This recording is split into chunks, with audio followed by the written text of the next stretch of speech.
Start.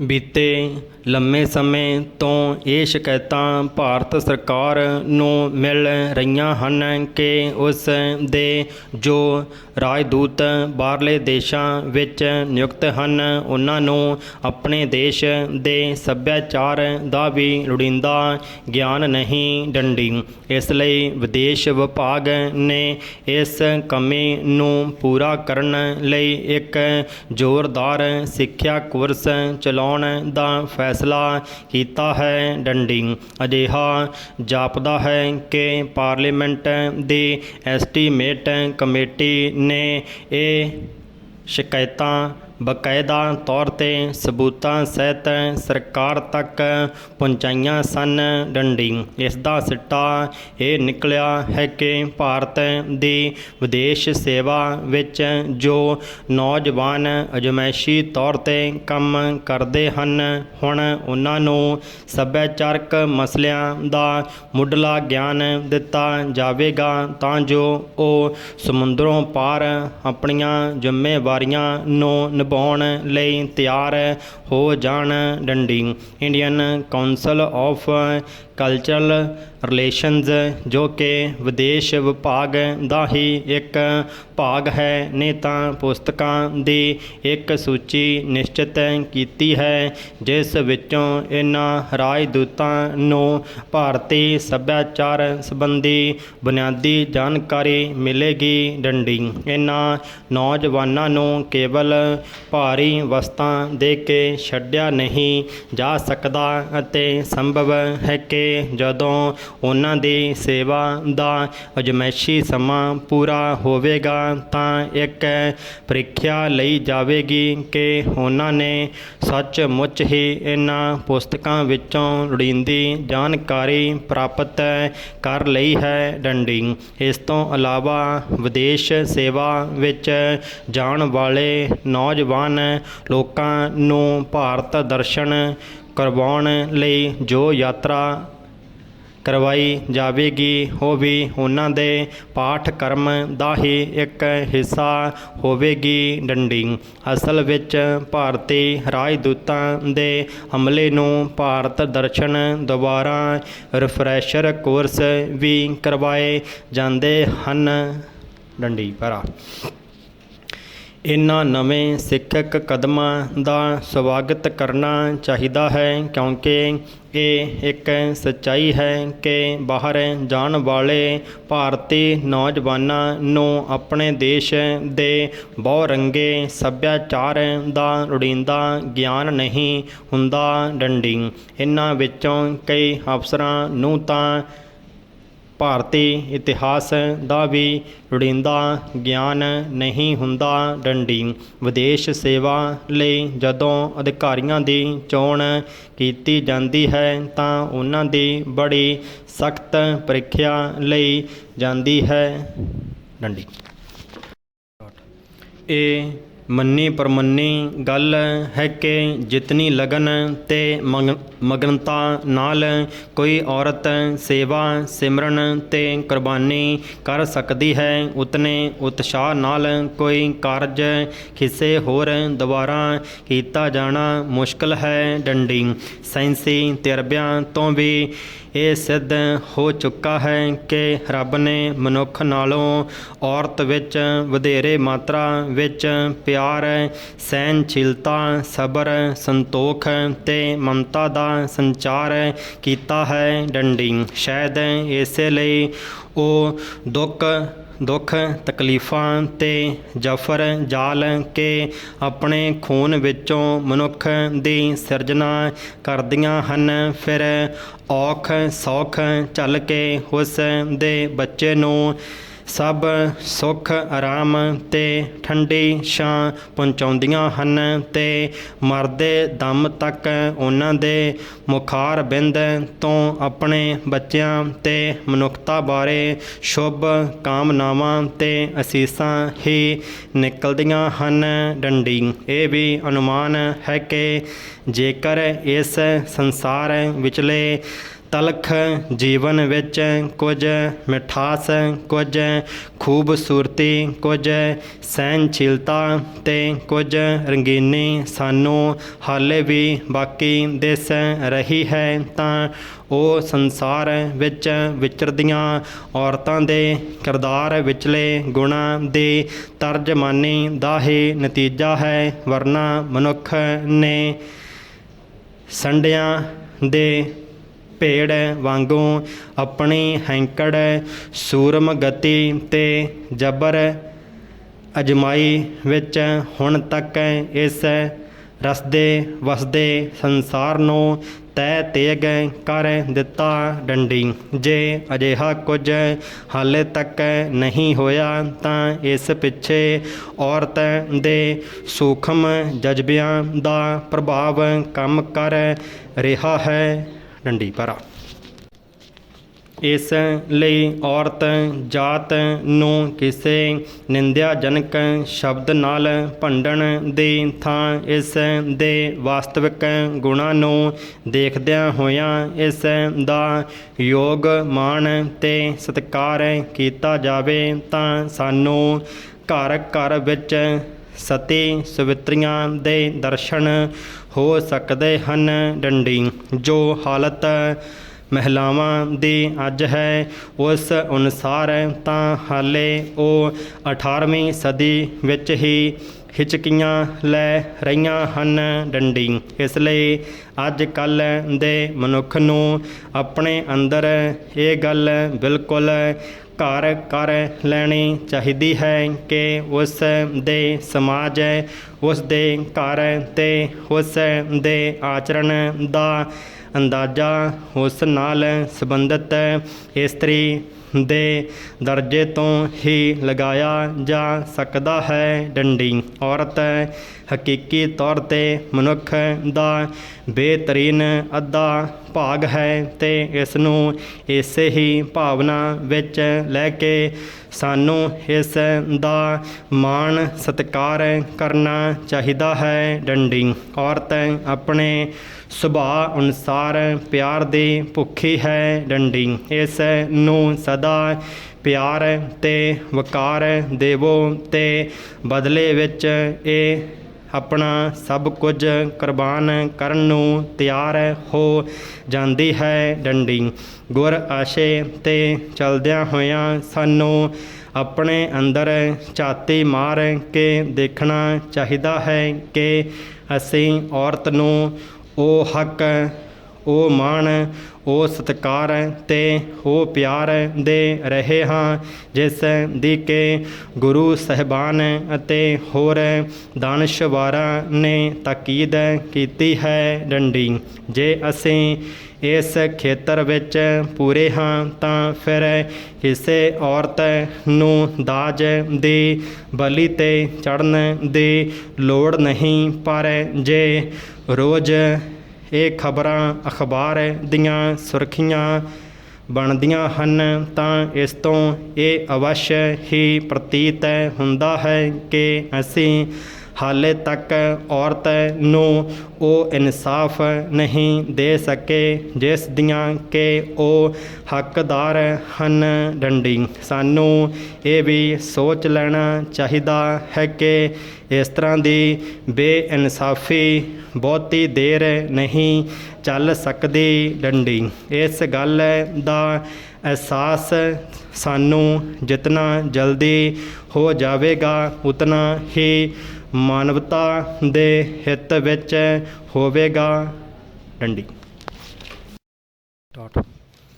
ਕੁਝ ਇਨਸਾਫ ਦੁਨਿਆਵੀ ਅਦਾਲਤਾਂ ਨੇ ਸਮੇਂ ਦੀਆਂ ਹਕੂਮਤਾਂ ਅਨੁਸਾਰ ਕਰਨੇ ਹੁੰਦੇ ਹਨ। ਡੰਡੀ ਅਜਿਹੇ ਇਨਸਾਫ ਕਈ ਵਾਰ ਊਠ ਦਾ ਲਟਕਦਾ ਬੁੱਲ ਬਣ ਜਾਂਦੇ ਹਨ ਅਤੇ ਕਈ ਵਾਰ ਜ਼ੁਲਮ ਜਾਬਰ ਅੱਗੇ ਇਨਸਾਫ ਦੀ ਆਵਾਜ਼ ਦੱਬ ਕੇ ਰਹਿ ਜਾਂਦੀ ਹੈ। ਡੰਡੀ ਰੱਬ ਨੂੰ ਮੰਨਣ ਵਾਲੇ ਲੋਕ ਮੰਨਦੇ ਹਨ ਕਿ ਰੱਬ ਦੇ ਇਨਸਾਫ ਦੀ ਚੱਕੀ ਬਰੀਕ ਪੀਂਦੀ ਹੈ ਪਰੰਤੂ ਚਲਦੀ ਹੌਲੀ ਹੈ ਡੰਡੀ।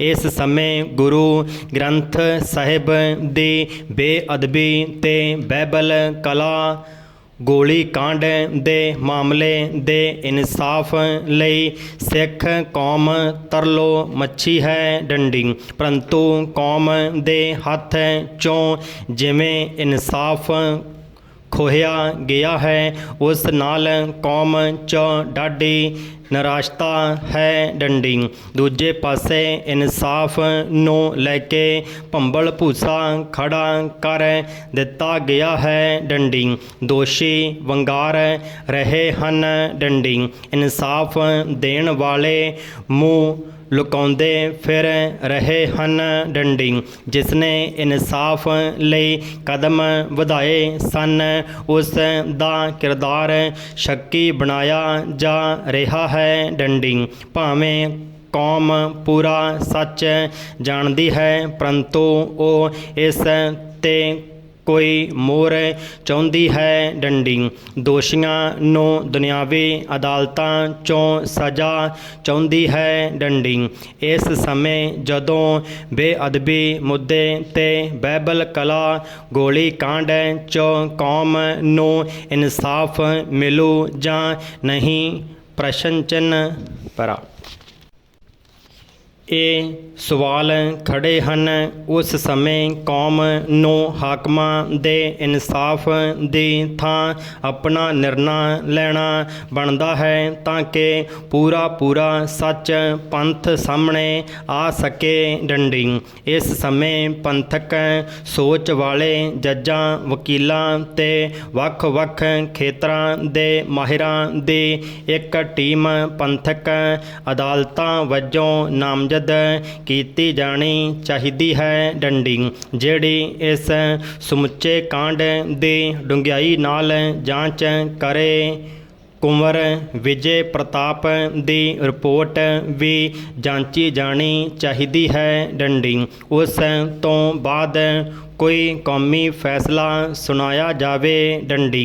ਇਹ ਠੀਕ ਹੈ ਕਿ ਦੋਸ਼ੀਆਂ ਨੂੰ ਦੁਨਿਆਵੀ ਅਦਾਲਤਾਂ ਵਾਂਗੂ ਸਜ਼ਾ ਨਹੀਂ ਦਿੱਤੀ ਜਾ ਸਕੇਗੀ ਪਰੰਤੂ ਪੰਥਕ ਸਜ਼ਾ ਦਾ ਤਾਂ ਐਲਾਨ ਕੀਤਾ ਹੀ ਜਾ ਸਕਦਾ ਹੈ ਡੰਡੀ। ਰੱਬ ਦੀ ਚੱਕੀ ਦਾ ਪੀਸਿਆ ਤਾਂ ਸਾਹਮਣੇ ਲਿਆਂਦਾ ਹੀ ਜਾ ਸਕਦਾ ਹੈ ਡੰਡੀ।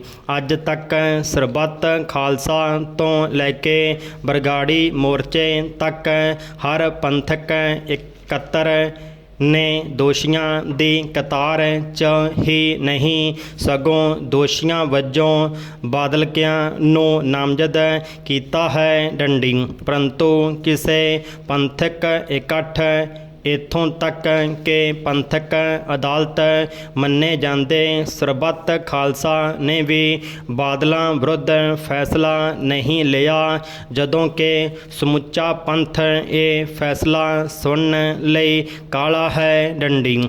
ਅਸੀਂ ਚਾਹੁੰਦੇ ਹਾਂ ਕਿ ਕਿਸੇ ਪੰਥਕ ਅਦਾਲਤ ਦਾ ਗਠਨ ਕਰਨੇ ਪੰਥਕ ਫੈਸਲਾ ਜ਼ਰੂਰ ਲਿਆ ਜਾਵੇ ਡੰਡੀ। ਇੱਕ ਤਾਂ ਦੁੱਧ ਦਾ ਦੁੱਧ ਪਾਣੀ ਦਾ ਪਾਣੀ ਹੋ ਜਾਵੇਗਾ, ਦੂਜਾ ਇਸ ਧਾਰਮਿਕ ਮੁੱਦੇ ਤੋਂ ਕੋਈ ਵੀ ਧਿਰ ਸਿਆਸੀ ਲਾਹਾ ਨਾ ਲੈ ਸਕੇ ਡੰਡੀ। ਜੇ ਸਿੱਖਾਂ ਨੂੰ ਗੁਰੂ ਸਾਹਿਬ ਨੇ ਨਿਆਰੀ ਨਿਰਾਲੀ ਕੌਮ ਵਜੋਂ ਸਿਰਜਿਆ ਹੈ ਫਿਰ ਸਾਨੂੰ ਆਪਣੀਆਂ ਪਿਰਤ ਵੀ ਨਿਆਰੀਆਂ ਨਿਰਾਲੀਆਂ ਪਾਉਣੀਆਂ ਪੈਣਗੀਆਂ ਡੰਡੀ।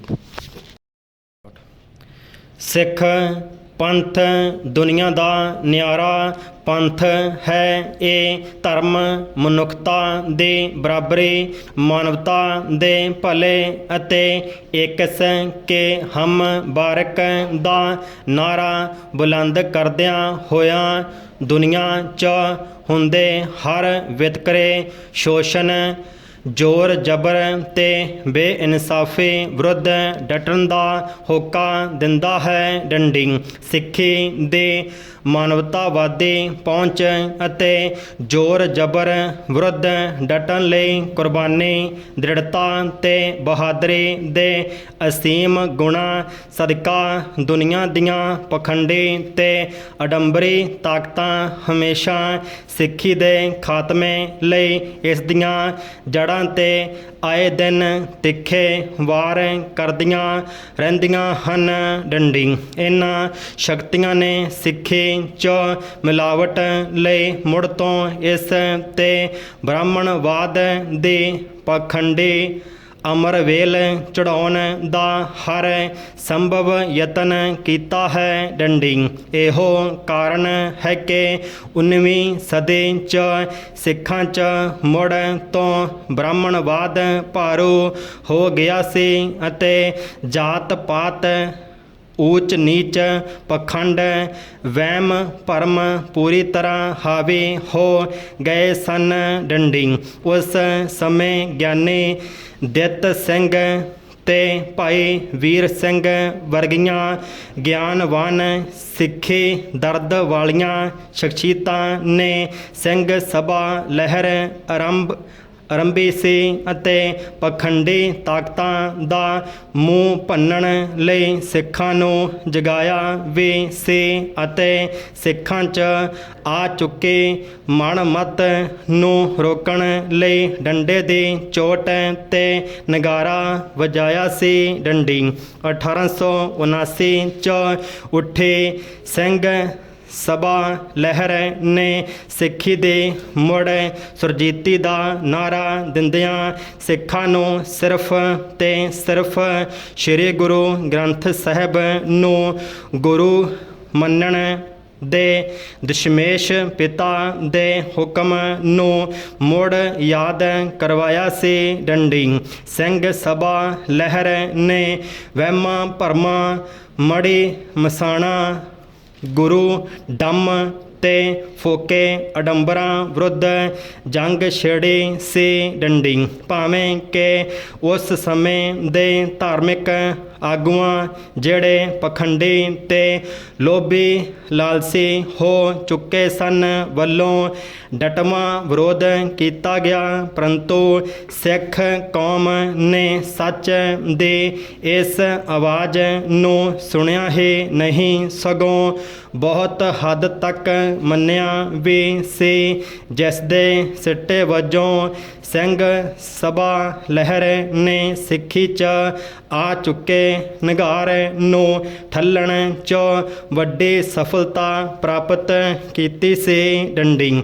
ਸਿੱਖੀ ਸਿਧਾਂਤਾਂ ਨੂੰ ਵੰਗਾਰਨ ਵਾਲੇ ਆਰੀਆ ਸਮਾਜੀ ਸੁਆਮੀ ਦਇਆਨੰਦ ਨੂੰ ਜਿਸ ਤਰ੍ਹਾਂ ਗਿਆਨੀ ਦਿੱਤ ਸਿੰਘ ਨੇ 3 ਵਾਰ ਖੁੱਲ੍ਹੀ ਬਹਿਸ 'ਚ ਕਰਾਰੀ ਹਾਰ ਦਿੱਤੀ ਅਤੇ ਸਿੱਖਾਂ ਨੂੰ ਅਕਲੋਂ ਖਾਲੀ ਆਖ ਕੇ ਆਪਣੇ ਮਨ ਨੂੰ ਖੁਸ਼ ਕਰਨ ਤੇ ਸਿੱਖਾਂ ਦਾ ਮਜ਼ਾਕ ਉਡਾਉਣ ਵਾਲੇ ਹਿੰਦੂਆਂ ਨੂੰ ਇਹ ਦੱਸ ਦਿੱਤਾ ਕਿ ਸਿੱਖਾਂ 'ਚ ਬੌਧਿਕਤਾ ਤੇ ਵਿਦਵਤਾ ਦੀ ਘਾਟ ਨਹੀਂ, ਕਿਉਂਕਿ ਗੁਰਬਾਣੀ ਤੋਂ ਵੱਡਾ ਗਿਆਨ ਦਾ ਸਾਗਰ ਇਸ ਦੁਨੀਆ 'ਚ ਹੋਰ ਕੋਈ ਨਹੀਂ ਹੈ ਡੰਡੀ। ਅੱਜ ਜਦੋਂ 19ਵੀਂ ਸਦੀ ਵਾਲਾ ਨਿਗਾਰ ਮੁੜ ਤੋਂ ਕੌਮ 'ਚ ਘਰ ਕਰ ਚੁੱਕਾ ਹੈ ਅਤੇ ਸਿੱਖ ਹੁਣ ਨਿਆਰੇ ਸਿੱਖਾਂ ਦੀ ਥਾਂ ਫਿਰ ਬ੍ਰਾਹਮਣੀ ਕੁਰੀਤੀਆਂ ਦਾ ਸ਼ਿਕਾਰ ਹੋ ਗਿਆ ਹੈ ਡੰਡੀ। ਜਾਤ ਪਾਤ, ਪਖੰਡ, ਅਡੰਬਰ, ਵਹਿਮ ਭਰਮ ਫਿਰ ਤੋਂ ਸਿੱਖੀ ਦੇ ਵਿਹੜੇ ਧਮਾਲਾਂ ਪਾ ਰਹੇ ਹਨ ਡੰਡੀ। ਸਟਾਰਟ। ਸਿੱਖੀ ਦੀ ਹੋਂਦ ਨੂੰ ਖਤਰੇ ਦੀ ਚਿੰਤਾ ਪ੍ਰਗਟਾਈ ਜਾ ਰਹੀ ਹੈ। ਸਿੱਖ ਆਗੂ ਨਾਮ ਨਿਹਾਦ ਦੇ ਸਿੱਖ ਰਹਿ ਗਏ ਹਨ ਡੰਡੀ, ਪਰੰਤੂ ਅਸਲ 'ਚ ਬ੍ਰਾਹਮਣੀ ਸ਼ਕਤੀਆਂ ਦੇ ਗੁਲਾਮ ਹੋ ਗਏ ਹਨ ਡੰਡੀ। ਦਲਿਤ ਭਾਈਚਾਰਾ ਸਿੱਖੀ ਤੋਂ ਦੂਰ ਜਾ ਰਿਹਾ ਹੈ। ਉਸ ਮੌਕੇ ਗਿਆਨੀ ਦਿੱਤ ਸਿੰਘ ਵਰਗੀਆਂ ਗੌਰਵਮਈ ਵਿਦਵਾਨ ਸ਼ਖਸੀਅਤਾਂ ਦੀ ਕੌਮ ਨੂੰ ਵੱਡੀ ਲੋੜ ਹੈ ਡੰਡੀ, ਜਿਹੜੀਆਂ ਉਹਨਾਂ ਤਾਕਤਾਂ ਨਾਲ ਜਿਹੜੀਆਂ ਸਿੱਖਾਂ ਨੂੰ ਅੰਦਰੋਂ ਬਾਹਰੋਂ ਖੋਰਾ ਲਾਉਣ ਲੱਗੀਆਂ ਹਨ, ਉਹਨਾਂ ਨਾਲ ਸਾਹਮਣੀ ਟੱਕਰ ਲੈ ਸਕਣ ਡੰਡੀ। ਫਿਰਕੂ ਹਿੰਦੂਵਾਦੀ ਤਾਕਤਾਂ ਅੱਜ ਹਰ ਪਾਸਿਆਂ ਤੋਂ ਸਿੱਖੀ 'ਤੇ ਹਮਲਾ ਕਰ ਰਹੀਆਂ ਹਨ ਅਤੇ ਉਹਨਾਂ ਸਿੱਖਾਂ ਦੇ ਆਗੂਆਂ ਨੂੰ ਆਪਣੇ ਗੁਲਾਮ ਬਣਾਇਆ ਹੋਇਆ ਹੈ ਡੰਡੀ। ਉਹਨਾਂ ਤਾਕਤਾਂ ਨਾਲ ਨਜਿੱਠਣ ਲਈ ਅਤੇ ਸਿੱਖੀ ਸਿਧਾਂਤਾਂ ਦੀ ਅਸਲ ਪਹਿਰੇਦਾਰੀ ਕਰਨ ਲਈ ਗਿਆਨੀ ਦਿੱਤ ਸਿੰਘ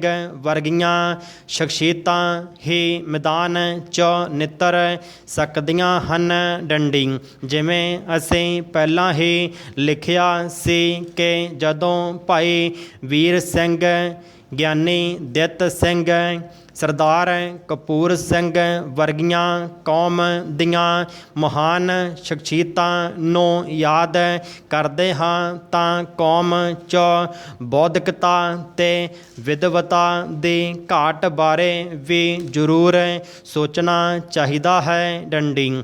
ਅੱਜ ਕੌਮ ਪਾਸ ਬੁੱਧੀਜੀਵੀਆਂ ਦੀ ਘਾਟ ਨਹੀਂ, ਪਰੰਤੂ ਉਹ ਮੈਦਾਨ ਜੰਗ 'ਚ ਜੂਝਣ ਦੀ ਸਮਰੱਥਾ, ਦ੍ਰਿੜਤਾ, ਅਡੋਲਤਾ, ਕੁਰਬਾਨੀ ਅਤੇ ਤਿਆਗ ਦੀ ਭਾਵਨਾ ਨਹੀਂ ਰੱਖਦੇ, ਜਿਸ ਕਾਰਨ ਸਿਵਾਏ ਫੋਕੀ ਬਿਆਨਬਾਜ਼ੀ ਤੋਂ ਕਿਸੇ ਕੁਰੀਤੀ ਵਿਰੁੱਧ ਫੈਸਲਾਕੁੰਨ ਜੰਗ ਨਹੀਂ ਛਿੜਦੀ ਡੰਡੀ। ਜਿਸ ਤਰ੍ਹਾਂ ਗਿਆਨੀ ਦਿੱਤ ਸਿੰਘ ਅਤੇ ਪ੍ਰੋਫੈਸਰ ਗੁਰਮੁਖ ਸਿੰਘ ਵਰਗਿਆਂ ਨੇ ਹਰ ਔਕੜ, ਦੁੱਖ, ਤਕਲੀਫ ਅਤੇ ਵਿਰੋਧ ਦੀ ਪਰਵਾਹ ਕੀਤੇ ਬਿਨਾਂ ਕੌਮ ਦੀ ਮੁੜ ਸੁਰਜੀਤੀ ਲਈ ਘਾਲਣਾ ਘਾਲੀ, ਉਸ ਭਾਵਨਾ ਦੀ ਅੱਜ ਹਰ ਪਾਸੇ ਘਾਟ ਵਿਖਾਈ ਦੇ ਰਹੀ ਹੈ ਡੰਡੀ। ਭਰਾ ਆਸ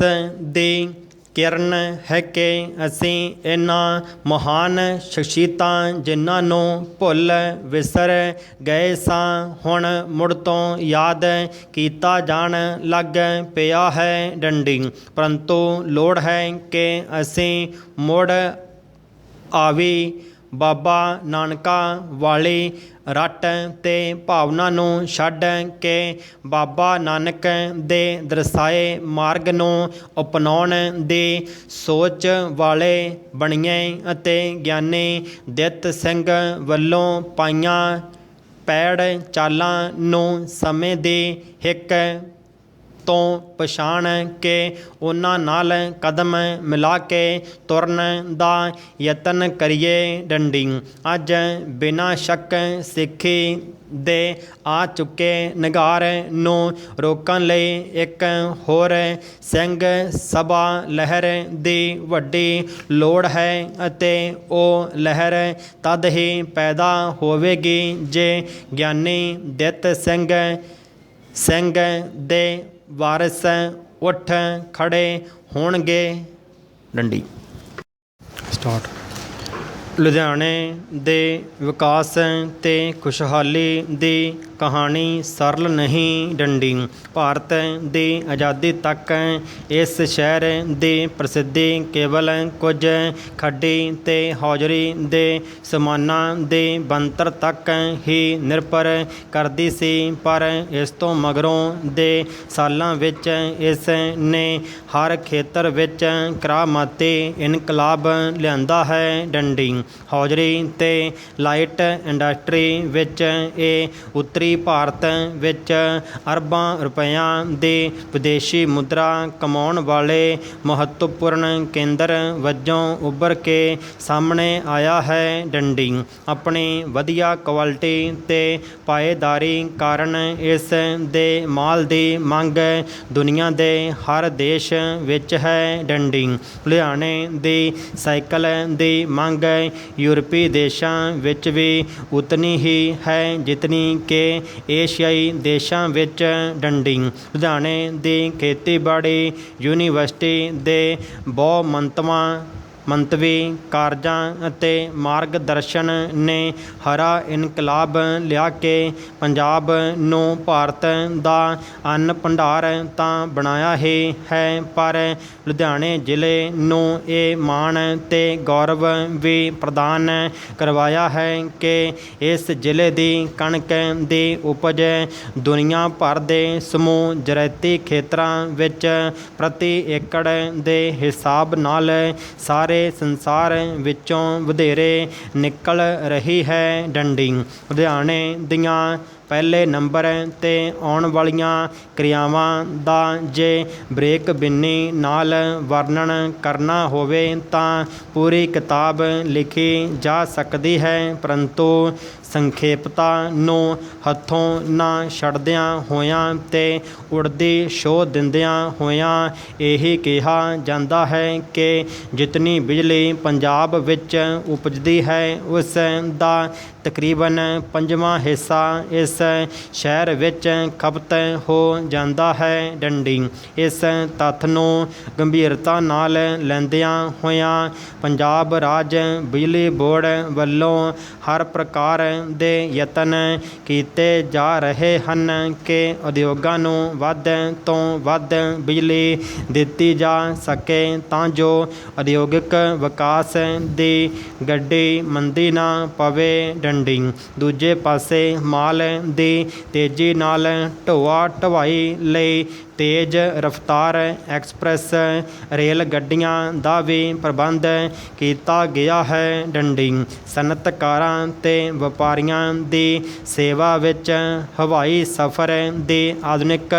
ਸਹੂਲਤ ਨੂੰ ਸੰਜੋ ਦਿੱਤੇ ਜਾਣ ਨਾਲ ਹੁਣ ਲੁਧਿਆਣੇ ਦੇ ਉਦਯੋਗਪਤੀਆਂ ਤੇ ਸ਼ਹਿਰੀਆਂ ਲਈ ਦਿੱਲੀ ਜਾ ਕੇ ਉਸੇ ਦਿਨ ਆਪਣਾ ਕੰਮ ਕਾਜ ਕਰਕੇ ਵਾਪਸ ਆ ਜਾਣਾ ਬੜੀ ਸੁਭਾਵਿਕ ਗੱਲ ਬਣ ਗਈ ਹੈ। ਡੰਡੀ ਲੁਧਿਆਣੇ ਦੇ ਉੱਭਰਨ ਦਾ ਇੱਕ ਕਾਰਨ ਇਹ ਵੀ ਹੈ ਕਿ ਅੰਗਰੇਜ਼ਾਂ ਦੇ ਰਾਜ ਵਿੱਚ ਲੁਧਿਆਣਾ ਉੱਤਰੀ ਭਾਰਤ ਵੱਲ ਅੰਤਰਰਾਸ਼ਟਰੀ ਸਰਹੱਦ 'ਤੇ ਵਸਦਾ ਅੰਗਰੇਜ਼ਾਂ ਦਾ ਆਖਰੀ ਤੇ ਉੱਘਾ ਸ਼ਹਿਰ ਸੀ ਤੇ ਉਹ ਇੱਥੋਂ ਹੀ ਆਪਣੀ ਪ੍ਰਚਾਰ ਮੁਹਿੰਮ ਨੂੰ ਮਹਾਰਾਜਾ ਰਣਜੀਤ ਸਿੰਘ ਦੇ ਰਾਜ ਵਿੱਚ ਅਗਰਸਰ ਕਰਨ ਲਈ ਵਿਉਂਤ ਚਲਾ ਰਹੇ ਸਨ ਤੇ ਉਹਨਾਂ ਨੇ ਪੰਜਾਬੀਆਂ ਦੀ ਭਾਸ਼ਾ ਵਿੱਚ ਹੀ ਸਾਰਾ ਅਭਿਆਨ ਚਲਾਉਣ ਦਾ ਪ੍ਰਯਤਨ ਕੀਤਾ ਤਾਂ ਜੋ ਦੋਹਾਂ ਪਾਸਿਆਂ ਦੇ ਪੰਜਾਬੀਆਂ ਨਾਲ ਉਹ ਛੇਤੀ ਤੇ ਸਿੱਧੇ ਸੰਪਰਕ ਵਿੱਚ ਆ ਸਕਣ। ਡੰਡੀ ਮਹਾਰਾਜਾ ਰਣਜੀਤ ਸਿੰਘ ਦੇ ਰਾਜ ਖੇਤਰ ਨੂੰ ਭਾਰਤ ਵਿੱਚ ਜੋੜ ਲੈਣ 'ਤੇ ਵੀ ਅੰਗਰੇਜ਼ਾਂ ਨੇ ਆਪਣੇ ਰਾਜਨੀਤਿਕ ਮੰਤਵਾਂ ਦੀ ਸਿੱਧੀ ਲਈ ਲੁਧਿਆਣੇ ਤੋਂ ਹੀ ਆਪਣੀਆਂ ਧਾਰਮਿਕ ਸਮਾਜਿਕ ਸਰਗਰਮੀਆਂ ਜਾਰੀ ਰੱਖੀਆਂ ਅਤੇ ਕਈ ਧਾਰਮਿਕ ਟ੍ਰੈਕਟ ਪੰਜਾਬੀ ਵਿੱਚ ਛਪਵਾ ਕੇ ਪੰਜਾਬ ਦੇ ਸ਼ਹਿਰਾਂ ਤੇ ਪਿੰਡਾਂ ਵਿੱਚ ਭੇਜੇ। ਡੰਡੀ ਪੰਜਾਬੀ ਛਾਪੇਖਾਨੇ ਲਈ ਪਿੜ ਬੰਨ੍ਹਣ ਵਾਲੇ ਇਸ ਨਗਰ ਨੂੰ ਇਹ ਮਾਣ ਵੀ ਪ੍ਰਾਪਤ ਹੈ ਕਿ ਪੰਜਾਬੀ ਦੀ ਪਹਿਲੀ ਡਿਕਸ਼ਨਰੀ ਲੁਧਿਆਣਾ ਮਿਸ਼ਨ ਨੇ ਹੀ ਤਿਆਰ ਕੀਤੀ। ਡੰਡੀ ਸੰਖੇਪ ਵਿੱਚ ਲੁਧਿਆਣਾ ਹੌਜ਼ਰੀ ਦਾ ਕੇਂਦਰ ਹੈ, ਉਦਯੋਗਾਂ ਦਾ ਕੇਂਦਰ ਹੈ, ਵਿਦਿਅਕ ਅਦਾਰਿਆਂ ਦਾ ਕੇਂਦਰ ਹੈ। ਡੰਡੀ ਸਟਾਰਟ ਇਲਾਕੇ ਦੇ ਲੋਕਾਂ ਦਾ ਕਿਰਦਾਰ ਉਹਨਾਂ ਦੇ ਸੱਭਿਆਚਾਰ ਦੇ ਆਧਾਰ 'ਤੇ ਉਸਾਰਿਆ ਹੁੰਦਾ ਹੈ, ਜਿਸ ਨਾਲ ਉਹਨਾਂ ਵਿੱਚ ਕੁਝ ਖਾਸ ਗੁਣ ਜਾਂ ਔਗਣ ਪੈਦਾ ਹੋ ਜਾਂਦੇ ਹਨ। ਡੰਡੀ ਅੱਜ ਕੱਲ੍ਹ ਚੱਲ ਰਹੇ ਕਿਸਾਨ ਮੋਰਚੇ ਦੇ ਆਗੂਆਂ ਨੂੰ ਦੋ ਗੁਜਰਾਤੀ ਸਿਆਸਤਦਾਨਾਂ ਦੇ ਮੂੰਹ ਵੱਲ ਵੇਖਣਾ ਪੈ ਰਿਹਾ ਹੈ, ਜਿਨ੍ਹਾਂ ਵਿੱਚੋਂ ਇੱਕ ਪ੍ਰਧਾਨ ਮੰਤਰੀ ਤੇ ਦੂਜਾ ਗ੍ਰਹਿ ਮੰਤਰੀ ਹੈ। ਡੰਡੀ ਦੋਹਾਂ ਦੇ ਪਿਛੋਕੜੀ ਗੁਣ ਤੇ ਔਗਣ ਸਾਰੇ ਜਾਣਦੇ ਹਨ। ਡੰਡੀ ਇਹ ਮੋਰਚਾ ਲਗਭਗ ਪੰਜਾਬੀ ਕਿਸਾਨਾਂ ਦੀ ਅਗਵਾਈ ਵਿੱਚ ਚੱਲ ਰਿਹਾ ਹੈ। ਡੰਡੀ ਪਰ ਇਸ ਲਹਿਰ ਲਈ ਹਮਦਰਦੀ ਦੀ ਆਸ ਰੱਖਣ ਵਾਲਿਆਂ ਨੂੰ ਇਸ ਤੋਂ ਪਹਿਲਾਂ ਆਏ ਗੁਜਰਾਤੀ ਆਗੂਆਂ ਦਾ ਪੰਜਾਬ ਨੂੰ ਜੋ ਯੋਗਦਾਨ ਰਿਹਾ ਉਸ ਬਾਰੇ ਵੀ ਜਾਣਕਾਰੀ ਹੋਣੀ ਚਾਹੀਦੀ ਹੈ। ਡੰਡੀ ਸੰਖੇਪ ਵਿੱਚ ਇਹੋ ਜਿਹੇ ਕੁਝ ਕੁ ਆਗੂਆਂ ਦਾ ਹੇਠਾਂ ਜ਼ਿਕਰ ਹੈ। ਡੰਡੀ ਦਇਆਨੰਦ ਪੰਜਾਬ ਵਿੱਚ ਆਰੀਆ ਸਮਾਜ ਦੇ ਪੈਰ ਰੱਖਣ ਤੋਂ ਪਹਿਲਾਂ ਪੰਜਾਬੀ ਹਿੰਦੂ ਆਮ ਕਰਕੇ ਸਿੱਖ ਗੁਰੂਆਂ ਵਿੱਚ ਵਿਸ਼ਵਾਸ ਰੱਖਦੇ ਸਨ, ਭਾਵੇਂ ਉਹ ਬਾਹਰੀ ਦਿੱਖ ਵਿੱਚ ਪੂਰੇ ਸਿੱਖ ਨਹੀਂ ਸਨ। ਡੰਡੀ ਪਰ ਮੂਲ ਸ਼ੰਕਰ ਤਵਾੜੀ ਨਾਮ ਦੇ ਗੁਜਰਾਤੀ ਬ੍ਰਾਹਮਣ ਦਇਆਨੰਦ ਨੇ ਸਿੱਖੀ ਦੀਆਂ ਕੁਝ ਗੱਲਾਂ ਅਪਣਾ ਕੇ ਜਾਤ ਪਾਤ, ਮੂਰਤੀ ਪੂਜਾ, ਜੋਤਿਸ਼ ਆਦਿ ਦਾ ਵਿਰੋਧ ਕੀਤਾ ਤਾਂ ਕੁਝ ਪੜ੍ਹੇ ਲਿਖੇ ਸਿੱਖ ਉਹਨਾਂ ਦੇ ਨਜ਼ਦੀਕ ਹੋ ਗਏ। ਡੰਡੀ ਉਹ ਕਠਿਆਵਾੜ ਗੁਜਰਾਤ ਵਿੱਚ 1824 ਵਿੱਚ ਪੈਦਾ ਹੋਇਆ ਸੀ। ਡੰਡੀ ਜ਼ਿੰਦਗੀ ਦੇ ਤਕਰੀਬਨ 15-20 ਸਾਲ ਉਹ ਇੱਧਰ ਉੱਧਰ ਭਟਕਦਾ ਰਿਹਾ। ਡੰਡੀ ਕੁਝ ਸਾਲ ਉਸ ਨੇ ਪੰਜਾਬ ਵਿੱਚ ਆਰੀਆ ਸਮਾਜ ਨੂੰ ਫੈਲਾਉਣ ਵਿੱਚ ਲਗਾਏ। ਡੰਡੀ ਦਇਆਨੰਦ ਆਪਣੇ ਭਾਸ਼ਣਾਂ ਵਿੱਚ ਗੁਰੂਆਂ ਦੀ ਪ੍ਰਸ਼ੰਸਾ ਕਰਦਾ ਸੀ ਤੇ ਸਿੱਖਾਂ ਨੂੰ ਨਾਲ ਜੋੜਨ ਦਾ ਇਸ਼ਕ ਵੀ ਜਾਪਦਾ ਸੀ, ਪਰ ਉਸ ਦੀਆਂ ਲਿਖਤਾਂ ਵਿੱਚ ਇਸ ਤੋਂ ਉਲਟ ਲਿਖਿਆ ਮਿਲਦਾ ਹੈ। ਡੰਡੀ ਉੱਪਰੋਂ ਭਾਵੇਂ ਦਇਆਨੰਦ ਦੇ ਵਿਚਾਰ ਅਗਾਂਹ ਵਧੂ ਜਾਪਦੇ ਸਨ, ਪਰ ਵੇਦਾਂ ਦੇ ਪਿੱਛੇ ਲੱਗਣ ਵਿੱਚ ਉਹ ਅੰਧ ਵਿਸ਼ਵਾਸ ਦੀਆਂ ਕਈ ਹੱਦਾਂ ਪਾਰ ਕਰ ਗਿਆ, ਜਿਵੇਂ ਹੋਮ ਯੱਗ ਕਰਨ ਦੇ ਤੌਰ ਤਰੀਕੇ ਦੱਸਣੇ ਆਦਿ। ਡੰਡੀ ਹੌਲੀ ਹੌਲੀ ਸਿੱਖ ਆਰੀਆ ਸਮਾਜ ਤੋਂ ਟੁੱਟਦੇ ਗਏ, ਪਰ ਪੰਜਾਬੀ ਹਿੰਦੂ ਆਪਣੇ ਆਪ ਨੂੰ ਦੁਬਾਰਾ ਗੁਰੂਆਂ ਦੀ ਸਿੱਖਿਆ ਨਾਲ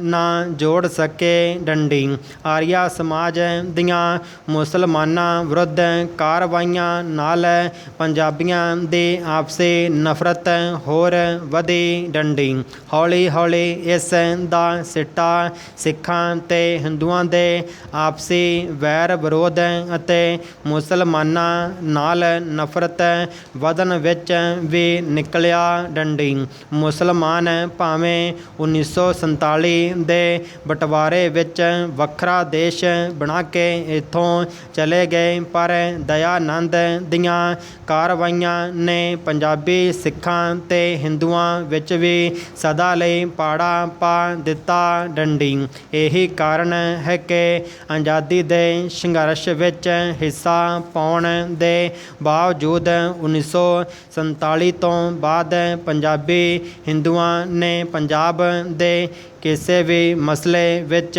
ਅੱਗੇ ਹੋ ਕੇ ਪੰਜਾਬ ਲਈ ਲੜਾਈ ਨਹੀਂ ਲੜੀ। ਡੰਡੀ ਇੱਥੋਂ ਤੱਕ ਕਿ ਹੁਣ ਦੇ ਕਿਸਾਨੀ ਅੰਦੋਲਨ ਵਿੱਚ ਵੀ ਪੰਜਾਬੀ ਹਿੰਦੂ ਕਿਤੇ ਕਿਤੇ ਹੀ ਨਜ਼ਰ ਆਉਂਦਾ ਹੈ। ਡੰਡੀ ਜੋਧਪੁਰ ਦੇ ਰਾਜੇ ਦੀ ਇੱਕ ਨਿਰਤਕੀ ਦੀ ਸਾਜ਼ਿਸ਼ ਨਾਲ 1883 ਵਿੱਚ ਦਇਆਨੰਦ ਚਲਾਣਾ ਕਰ ਗਿਆ। ਡੰਡੀ ਮੋਹਨ ਰਾਮਦਾਸ ਕਰਮਚੰਦ ਗਾਂਧੀ ਡੰਡੀ। ਦਇਆਨੰਦ ਦੇ ਚਲਾਣੇ ਤੋਂ ਪਹਿਲਾਂ ਹੀ ਇੱਕ ਹੋਰ ਗੁਜਰਾਤੀ ਆਗੂ 1869 ਵਿੱਚ ਗੁਜਰਾਤ ਵਿੱਚ ਪੋਰਬੰਦਰ ਦੇ ਰਾਜੇ ਦੇ ਇੱਕ ਦੀਵਾਨ ਦੇ ਘਰ ਪੈਦਾ ਹੋ ਗਿਆ। ਡੰਡੀ ਉਹਨੂੰ ਹਿੰਦੂਆਂ ਦਾ 20ਵੀਂ ਸਦੀ ਦਾ ਸਭ ਤੋਂ ਮਹਾਨ ਆਗੂ ਕਿਹਾ ਜਾ ਸਕਦਾ ਹੈ, ਕਿਉਂਕਿ ਤਕਰੀਬਨ 80-85% ਗੈਰ ਸਵਰਨ ਜਾਤੀਆਂ ਨੂੰ ਉਸ ਨੇ ਹਿੰਦੂ ਨਾਮ ਦੇ ਧਰਮ ਵਿੱਚੋਂ ਆਪਣੇ ਮਰਨ ਵਰਤ ਦੇ ਹਥਿਆਰ ਨਾਲ ਨਿਕਲਣੋਂ ਬਚਾ ਲਿਆ ਸੀ। ਡੰਡੀ ਇਸ ਕੰਮ ਵਿੱਚ ਉਸਨੇ ਅੰਬੇਦਕਰ ਨੂੰ ਵੀ ਹਰਾ ਦਿੱਤਾ।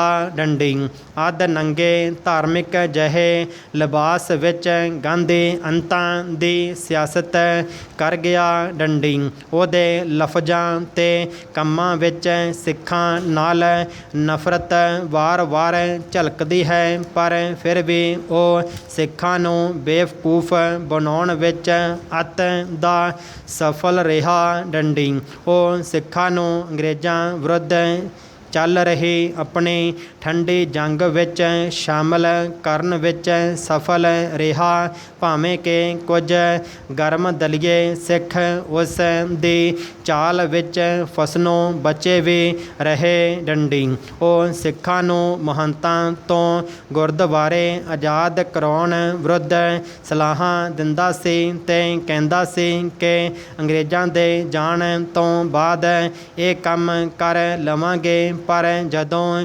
ਸ਼ਹੀਦੀਆਂ ਦੇ ਕੇ ਸਿੱਖਾਂ ਨੇ ਮਹੰਤਾਂ ਤੋਂ ਗੁਰਦੁਆਰੇ ਆਜ਼ਾਦ ਕਰਵਾ ਲਏ ਤਾਂ ਉਹ ਫਿਰ ਸਲਾਹਾਂ ਦੇਣ ਲਈ ਸਿੱਖਾਂ ਦੀਆਂ ਸਟੇਜਾਂ ਉੱਤੇ ਬੈਠਾ ਸੀ। ਡੰਡੀ ਪੰਡਿਤ ਨਹਿਰੂ ਵਾਂਗ ਉਹ ਵੀ ਸਿੱਖਾਂ ਦੀ ਝੋਲੀ ਵਾਅਦਿਆਂ ਨਾਲ ਭਰਨ ਵਿੱਚ ਯਕੀਨ ਰੱਖਦਾ ਸੀ, ਪਰ ਆਜ਼ਾਦੀ ਤੋਂ ਬਾਅਦ ਕੋਰਾ ਮੁੱਕਰ ਗਿਆ। ਡੰਡੀ ਇੱਕ ਧਾਰਮਿਕ ਜਿਹੇ ਲਿਬਾਸ ਵਿੱਚ ਘੁੰਮਦਾ ਹਿੰਦੂਆਂ ਦਾ ਸਮਾਜਿਕ ਆਗੂ ਸਿੱਖਾਂ ਲਈ ਪਰਲੇ ਦਰਜੇ ਦਾ ਚਾਣਕੀਆ ਨਿਕਲਿਆ। ਡੰਡੀ ਗੱਲ-ਗੱਲ 'ਤੇ ਮਰਨ ਵਰਤ ਦੀਆਂ ਧਮਕੀਆਂ ਦੇਣ ਵਾਲਾ ਆਗੂ ਜਦੋਂ ਘੁੱਗ ਵਸਦੇ ਪੰਜਾਬ ਦੀ ਖੂਨੀ ਵੰਡ ਹੋਣ ਲੱਗੀ ਤਾਂ ਇੱਕ ਵੀ ਧਮਕੀ ਨਾ ਦੇ ਸਕਿਆ ਤੇ ਆਪਣੇ ਪੈਰੋਕਾਰਾਂ ਨੂੰ ਵੈਸ਼ਨਵ